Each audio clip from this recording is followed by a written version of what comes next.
أعطيناك الكوثر فصل لربك وانحر إن شانئك هو الأبتر الله أكبر। যে কোন আয়াত বা সূরা তাফসীর করতে হলে কোন প্রেক্ষাপটে কোন সময় আল্লাহ তাআলা সেই সূরাটি বা আয়াতটি নাজিল করেছেন সেই নাজিলের প্রেক্ষাপট জানা দরকার আছে না নাই? আরবিতে বলা হয় শানি নজুল। যদি শানি নজুল আলোচনা করা হয় তাহলে তাফসীর বুঝতে সহজ হয়।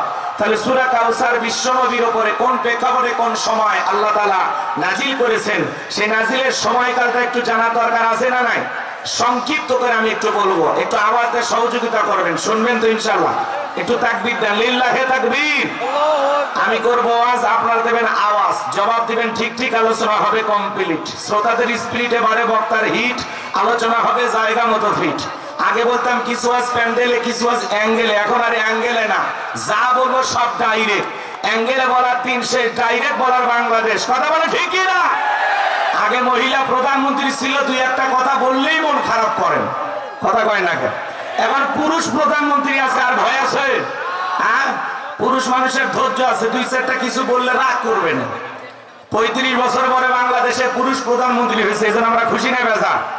হ্যাঁ, আলহামদুলিল্লাহ। পুরুষ প্রধানমন্ত্রী হওয়ার কারণে হাত ধরে মুসাফা করতে পারেন, কোলাকুলি করতে পারেন, ঈদের শুভেচ্ছা বিনিময় করতে পারেন। মহিলা হলে কি কোলাকুলি করার চান্স আছে? হ্যাঁ, এই জন্য খুশি না বেজা? যে একটু পুরুষের মতো আওয়াজ দেবেন। আপনারা যে পুরুষ, আপনাদের আওয়াজে যেন বোঝা যায়। পারবেন তো ইনশাআল্লাহ? একটা জোরে সোরে তাকবীর, লিল্লাহি তাকবীর। তাহলে আমি কি শুরু করব?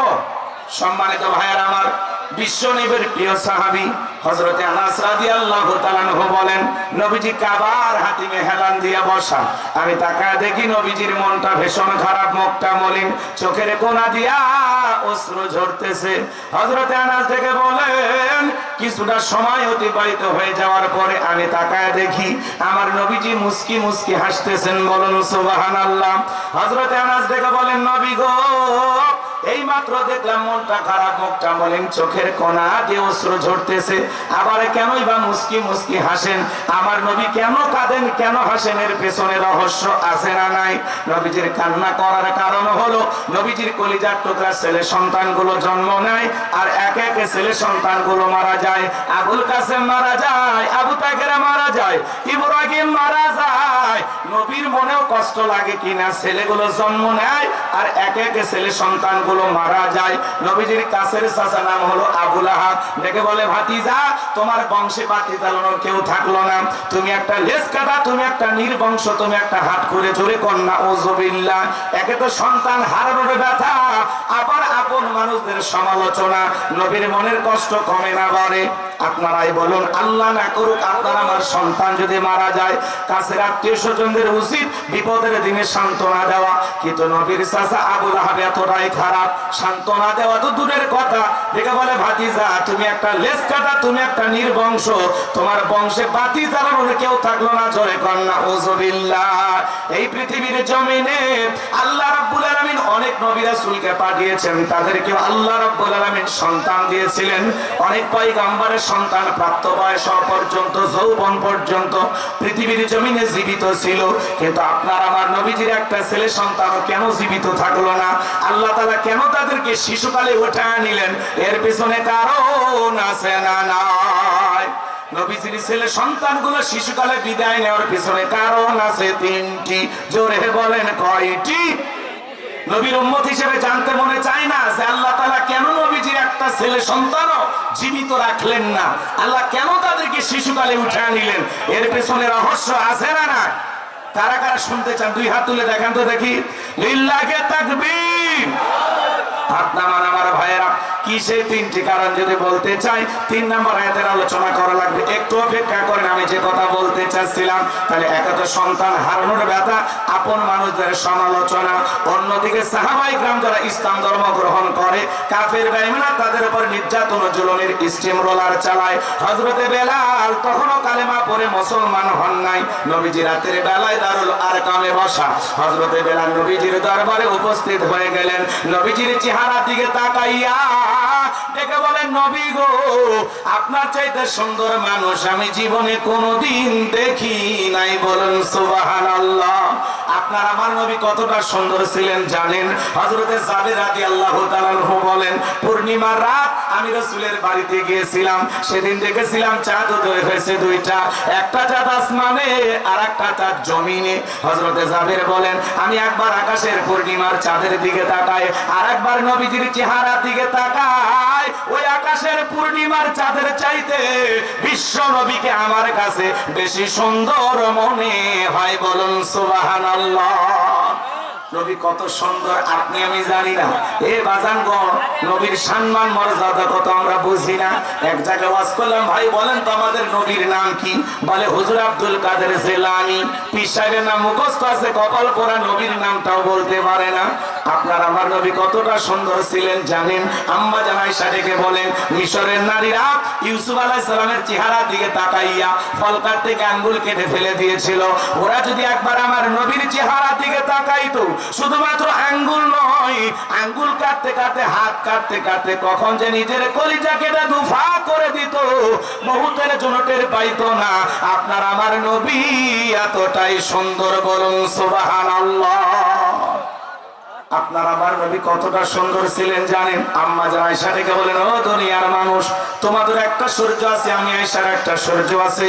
তোমাদের সূর্য উদয় হয় দিনের বেলায়, আর আমি আয়েশার সূর্য উদয় হয় রাতের বেলায়। আম্মা জান আয়েশা একদিন শিলার কাজ করতেছিলেন, হঠাৎ করে হাত থেকে সুইটা পড়ে গেল, বাতিতে কোনো তেল ছিল না, বাতি জ্বালাইতে পারলেন না, অপেক্ষায় বসে থাকলেন। নবীজি যখন এশার সালাত আদায় করার পরে ঘরের ভিতরে প্রবেশ করে নবীজি সর্বপ্রথম আম্মা জান আয়েশাকে সালাম দিলেন। নবী ঘরে ঢুকে স্ত্রীকে কি দিলেন? কথা বলেন ভাই। নবীর উম্মত হিসাবে এই আমল আপনার আমার ঘরেও চালু থাকার দরকার আছে না নাই? বাড়িতে যে স্ত্রীকে সালাম দিবেন, পারবেন তো ইনশাআল্লাহ? বাড়িতে যা সালাম দিবেন, আসসালামু আলাইকুম রহিমা, কেমন আছো সোনা? ঘরের দরজাটা খোলো না, আমি তোমার লিটনের বাপ, তোমার দিওয়ানা। বউ খুশি হয়ে দরজা খুলবে। কথা বলেন ঠিক কিনা? এটা আপনার আবার ব্যবহার এত মিষ্টি না। এ বাজান, বাড়িতে যে স্ত্রীকে সালাম দিবেন, সালাম আছে যেখানে শান্তি আছে, সালাম আছে যেখানে সমাধান আছে, সেখানে। আম্মা জান আয়েশা বলেন, নবীজি যখন সালাম দিয়ে প্রবেশ করলেন, নবীজির চেহারার আলোতে সুইটা কই পড়ে আছে আমি পরিষ্কার দেখতে পেয়েছি। বলুন সুবহানাল্লাহ। নবীর সম্মান মর্যাদা কত জানেন? যে নবী হা বললে তামাম পৃথিবীবাসীর জন্য আল্লাহ পাক হালালে পরিণত করে দেয়, যে নবী না বললে তামাম পৃথিবীবাসীর জন্য আল্লাহ পাক হারামে পরিণত করে দেয়। সুবহানাল্লাহ। কেমন নবী! নবীর সম্মান মর্যাদা কত! যে ছাগলের স্তনে দুধ নাই, নবী হাত লাগায় দিলে দুধে পরিপূর্ণ হয়ে যায়। নবীর সম্মান মর্যাদা নিয়ে সারা রাত আলোচনা করেও শেষ হবে না। যে কথা আমি বলতে চাচ্ছিলাম, আমার ভাইয়েরা, হযরতে বেলাল ডেকে বলে, নবী আমার কালেমা করে মুসলমান বানায় দেন।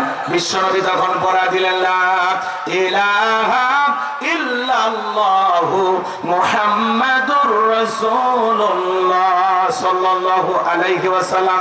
হযরতে বেলাল যখন কালেমা পড়ে মুসলমান হয়ে গেল, নবী আমার ডেকে বলে, বেলাল, ইসলামের অবস্থা কোন ভালো না, কালেমা পড়েছো আপাতত প্রকাশ করা যাবে না। আপনারা বলেন তো বাজান, ইসলামের অবস্থা কি সব সময় ভালো থাকে? আজও তামাম পৃথিবীর দিকে তাকায় দেখেন, তামাম পৃথিবীর জালেম আর বেঈমানরা ঐক্যবদ্ধ হয়েছে পৃথিবীর জমিন থেকে ইসলাম আর মুসলমানকে মুছে ফেলে দেবে, কিন্তু ওরা তো জানে না ইসলামের সুইচ আছে কার হাতে। আরেকটু জোরে বলেন, কার হাতে? আমার আল্লাহ রাব্বুল আলামিন বলেন, ইউরিদুনা লিতুফিউ নূরাল্লাহি বিআফওয়াহিহিম ওয়াল্লাহু মুতিম্মু নূরিহি ওয়ালাউ কারিহাল কাফিরুন। সূরা সাদ আয়াত নাম্বার 8। আল্লাহ রাব্বুল আলামিন জানিয়ে দিলেন, কাফেররা চাই মুখের ফুৎকারে দিনের আলোকে, ইসলামের আলোকে, কোরআনের আলোকে নিভায় দিতে। আমার আল্লাহ দেখে বলেন, আল্লাহু মুতিম্মু নূরিহি, এই জমিনে দিনের আলোকে, কোরআনের আলোকে, ইসলামের আলোকে আমি আল্লাহ রাব্বুল আলামিন প্রতিষ্ঠিত করে ছাড়ব। যদিও কাফের বেঈমানদের অন্তরে যত ধরনের জ্বালা যন্ত্রণা হোক না কেন, বলুন আল্লাহু আকবার। ইসলাম ছিল, ইসলাম আছে, ইসলাম থাকবে। ইসলামকে থামিয়ে দিতে আসবে যারা, তাদেরকে আমার আল্লাহ থামিয়ে দেবে। কথা বলেন ঠিক কিনা? নমরুদ, ফিরাউন, আবু জেহেলরা চেষ্টা করেছিল, ইসলামকে থামাইতে পারে নাই। আজকে নতুন নতুন নমরুদ, ফিরাউন বলেন, নেতানিয়াহু বলেন, ডোনাল্ড ট্রাম্প বলেন, আর ভারতের জালেম আর বেঈমানের ঐক্যবদ্ধ হয়ে পৃথিবীর জমিন থেকে ইসলামকে মুছে ফেলতে পারবে না। কথা বলেন ঠিক না? যারা ইসলামকে মুছে ফেলার ষড়যন্ত্র করবে, মুসলমানের রক্ত নিয়ে খেলা করবে, ওই জালেমদের পতন হবেই হবে। কথা বলেন ঠিক না? সম্মানিত ভাইরা আমার, এই জন্য মাঝে মাঝে ইসলামালাদেরকে নিয়ে নানামুখী ষড়যন্ত্র চলমান আছে। মনে রাখবেন, ষড়যন্ত্র যত বাড়বে, জুলুম যত বাড়বে, ইসলামালাদের বিজয় তত নিকটে। কথা বলেন ঠিক না? মেহমান এসে গেছে, লিল্লাহে তাকবীর। এই যে বললাম, আমি হঠাৎ করে একটু আসছি আপনাদের সাথে সাক্ষাৎ করার জন্য। ছোট একটি সূরা তিলাওয়াত করেছি। আলোচনা করতে গেলে লম্বা সময় লাগবে। ইউটিউব ইন্টারনেটে আলোচনা আছে, সেখান থেকে শুনে নেবেন ইনশাআল্লাহ। আজকে একটু মহাব্বত, কথা বলছেন, একটু সাক্ষাৎ করতে আসছে। ঈদের পরে তো কি বলেন, একটু আসছি। আপনারা কি বেজার হয়েছে? আমার প্রিয় ভাই, আমরা এবছরে পাবনাতে একই সাথে প্রোগ্রাম করেছি। সেখানে আমি ছেড়ে দিছি, ভাই শুরু করছি। হ্যাঁ, পাবনা সাথিয়া থানায় আমরা একটা মাহফিল করছি ভাইয়ের সাথে। এই জন্য আমাদের ভাই এসেছেন, মুফতি কারি শফিউল্লাহ, চমৎকার আলোচনা করেন। ওনার কণ্ঠে আপনারা এখন প্রাণ ভরে আলোচনা শুনবেন ইনশাআল্লাহ। আমি সূরাটা তেলাওয়াত করেছি, বাকি কথা বলতে পারি নাই। এই যে বললাম, শুরু করলেই শেষ করা লাগবে, এরকম একটা অবস্থা। তো যাই হোক, যতটুকু আলোচনা হয়েছে, আল্লাহ যেন এর উপরে আমাদেরকে আমল করা তৌফিক দান করেন। জোরে বলেন আমিন। আমরা এমপি সাহেব পর্যন্ত থাকতে রাজি আছেন তো? মুফতি আমির হামজা ভাই আসবেন, উনি আলোচনা করবেন। এর আগে যত মেহমান আছেন, আমরা সবার কথা শুনবো ইনশাআল্লাহ। আমরা আলেমদের কথা শোনার জন্য আসছি। আমরা আলেমদেরকে মহব্বত করব, দ্বীনের দায়ীদেরকে আমরা ভালোবাসবো। আলেম ওলামা যেখানে আমরা থাকবো, কথা বলেন না কেন? নাকি গান যেখানে আমরা সেখানে? ঈদ উপলক্ষে গানের কনসার্ট হইতেছে না? গানের কনসার্ট না হয়ে কোরআনের মাহফিল, আমরা খুশি না বেজা? আল্লাহ যে আমাদেরকে এই জায়গায় নিয়ে আসছে, আমরা খুশি না বেজা? তো ইনশাআল্লাহ শেষ পর্যন্ত থাকবেন তো ইনশাআল্লাহ? কারা কারা শেষ পর্যন্ত থাকবেন? দুই হাত তুলে একটা তাকবীর দেন তো, লিল্লাহে তাকবীর।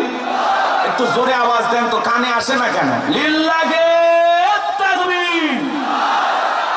আখিরি মুনাজাত পর্যন্ত থাকবেন তো ইনশাআল্লাহ? আল্লাহ আপনাদের সবাইকে কবুল করুন। যত ওলামা ইকরাম দ্বীনের দায়ী এসেছেন, সকলের কণ্ঠ আল্লাহ দ্বীনের জন্য কবুল করেন।